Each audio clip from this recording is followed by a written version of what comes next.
മണിപ്പൂര് ഒരു സത്യമാണ്, അതൊരു നടന്ന സംഭവമാണ്, അതൊരു വാസ്തവമാണ്. അതൊരു കെട്ടുകഥയല്ല, ഒരു നുണക്കഥയല്ല, ഊതിപ്പെരിപ്പിച്ച കഥയല്ല. അപ്പോൾ സത്യങ്ങൾ ഏത് കാലത്ത് പറഞ്ഞാലും സത്യം തന്നെയാണ്. അപ്പോൾ അതിൻ്റെ വാല്യൂ എല്ലാ കാലഘട്ടത്തിലും ഉണ്ട്. പിന്നെ കേരള സ്റ്റോറിയിലേക്ക് ഞാനിപ്പോൾ അതിനെ ഒരു കൗണ്ടർ സ്റ്റേറ്റ്മെൻ്റ് ആയിട്ട് നടത്തുന്നതിനുപരിയായിട്ട് ഈ കുട്ടികളുടെ ഒരു വേനലവധിക്കാലത്തെ ഒരു 3 ദിവസങ്ങളാണ്. അപ്പോൾ അവർക്ക് നമ്മൾ എപ്പോഴും രസകരമായിട്ടും ക്രിയാത്മകമായിട്ടൊക്കെ പരിപാടികൾ നടത്താറുണ്ട്. അതിലിപ്പോൾ വീഡിയോ ആയിട്ടായിരിക്കാം, ഷോർട്ട് ഫിലിം ആയിട്ടായിരിക്കാം, കഥകളും പാട്ടുകളായിട്ടായിരിക്കാം. അപ്പോൾ ഇന്നത്തെ ദിവസം ഏതായാലും ഒരു ഇൻഫർമേറ്റീവ് ആയിട്ടുള്ള കാര്യം ചെയ്യുക എന്നുള്ള ഉദ്ദേശത്തോടു കൂടി എന്തായിരുന്നു മണിപ്പൂരിൽ റിയൽ നടന്ന സംഭവം എന്നുള്ളത്. അപ്പോൾ കുട്ടികളൊക്കെ എത്രത്തോളം റൂട്ടഡ് ആണെന്നറിയില്ല ആ വിഷയത്തിൽ. അപ്പോൾ ഒരു ചെറിയ ഇൻപുട്ടെങ്കിലും അവർക്ക് കൊടുക്കുമ്പോൾ നമ്മൾ വീണ്ടും പറയുന്നത് ഈ കഴിഞ്ഞ വർഷക്കാലത്ത് നടന്ന ഏറ്റവും വലിയൊരു വേദനയുടെ സംഭവമാണ്, നടക്കുന്ന സംഭവമാണ്. അത് നമ്മൾ ഇപ്പോഴും മറന്നുകൂടാ.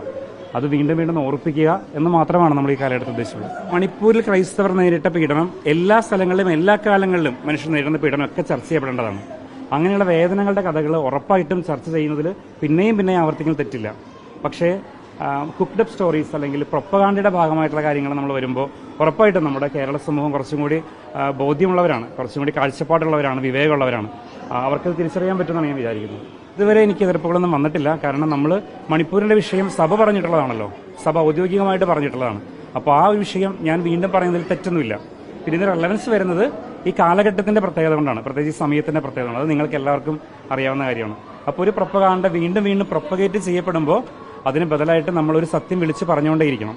കാരണം മണിപ്പൂർ മറന്നുകൂടാ ഈ സമയത്തുള്ളത്. സാധാരണ ഇതിൽ കാശ്മീർ ഫയൽസും കേരള സ്റ്റോറിയൊക്കെ പ്രൊപ്പഗാണ്ടയുടെ ഭാഗമാണെന്ന് നമുക്ക് എല്ലാവർക്കും അറിയാവുന്ന കാര്യമാണ്.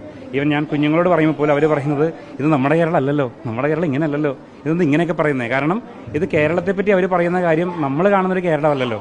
അപ്പോൾ ഇന്ന് കുഞ്ഞുങ്ങൾക്ക് വരെ തിരിച്ചറിയാൻ പറ്റുന്നുണ്ടെങ്കിൽ ഉറപ്പായിട്ടും വിദ്യാസമ്പന്നരായ പൊതുസമൂഹത്തിന്, പ്രത്യേകിച്ച് കേരളത്തിലുള്ളവർക്ക് അത് മനസ്സിലാക്കാൻ പറ്റുമെന്നാണ് ഞാൻ വിചാരിക്കുന്നത്. ഈ കേരള സ്റ്റോറിയും കണക്കുകൾ നിർത്തിയായിരുന്നു, ശ്രദ്ധിച്ചിരുന്നോ? ആ കണക്കുകൾ പിന്നെ എഡിറ്റ് ചെയ്യേണ്ടി വന്നവർക്ക്. കാരണം കണക്കുകളെല്ലാം ഊതിപ്പിരിപ്പിച്ച കണക്കുകളായിരുന്നു. അപ്പോൾ വീണ്ടും സഭയോട് വീണ്ടും ഓരോ സമയത്തിലും ചോദിക്കേണ്ടത് കണക്കുകൾ വെക്കൂ, കണക്കുകൾ നിരത്തൂ. എപ്പോഴാണ് കണക്കുകൾ വ്യക്തമായിട്ട് നിരത്തിയിട്ടുള്ളത്? ഓക്കെ, പറയുമ്പോഴൊക്കെ ഉണ്ടെന്ന് പറയുന്നതല്ലാതെ കണക്കുകളുണ്ടെങ്കിൽ ഉറപ്പായിട്ട് പരിശോധിക്കപ്പെടണം, അത് അന്വേഷിക്കപ്പെടണം, അത് ചെറുക്കപ്പെടണം. പക്ഷെ കണക്കുകൾ ഊതിപ്പിരിപ്പിച്ച കണക്കുകളാണെങ്കിൽ അതും ശ്രദ്ധിക്കേണ്ടതാണ്. ഇപ്പോഴൊക്കെ കണക്കുകൾ മുന്നോട്ട് കൊണ്ടുവന്നിട്ടുണ്ട്. ആ കണക്കുകൾ വിശദമാക്കട്ടെ, പൊതുസമൂഹത്തിന് മുന്നിൽ കൊടുക്കട്ടെ.